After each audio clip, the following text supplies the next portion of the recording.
Gas मंत्रालय ने माना कि एलपीजी को लेकर दबाव है, लेकिन साथ ही अपील की गई कि घबराहट में बुकिंग न करें। मंत्रालय ने यह भी बताया कि एलपीजी पर दबाव कम करने के लिए वैकल्पिक इंतजाम भी किए जा रहे हैं। इनमें केरोसिन की सप्लाई बढ़ाना और कोयले का इंतजाम करना भी शामिल है। लेकिन फिलहाल हम बात कर रहे हैं पीएनजी की। जिसके घर में पीएनजी, न उसे गैस के लिए दर दर भटकना होगा और न ही उसे गैस की कमी होगी। ऐसा कैसे? इसके 3 खास कारण हैं।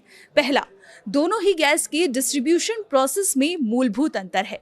दूसरा, एलपीजी के मुकाबले पीएनजी के मामले में भारत इंपोर्ट पर कम डिपेंडेंट है। और तीसरा सबसे बड़ा कारण, दोनों ही गैस यूजर्स की संख्या में जमीन आसमान का अंतर है।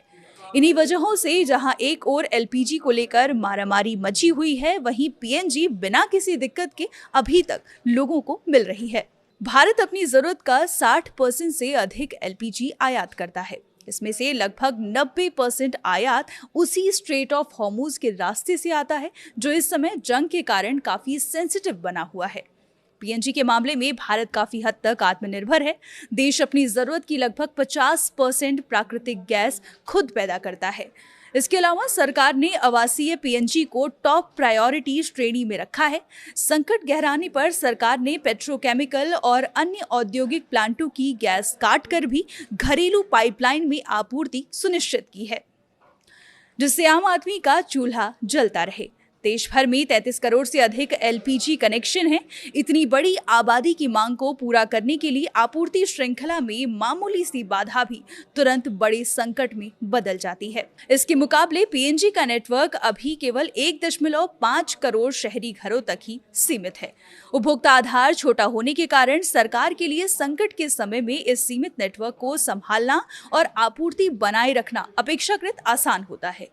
एलपीजी और पीएनजी के बीच सबसे बड़ा डिफरेंस लॉजिस्टिक्स का है। एलपीजी का डिस्ट्रीब्यूशन प्रोसेस काफी मुश्किल है। बंदरगाहों से गैस बॉटलिंग प्लांट तक आती है, फिर सिलेंडर भरे जाते हैं और फिर सिलेंडर लोड कर गोदामों तक पहुंचाए जाते हैं, जिसके बाद गोदामों से लोगों के घरों तक डिलीवरी होती है।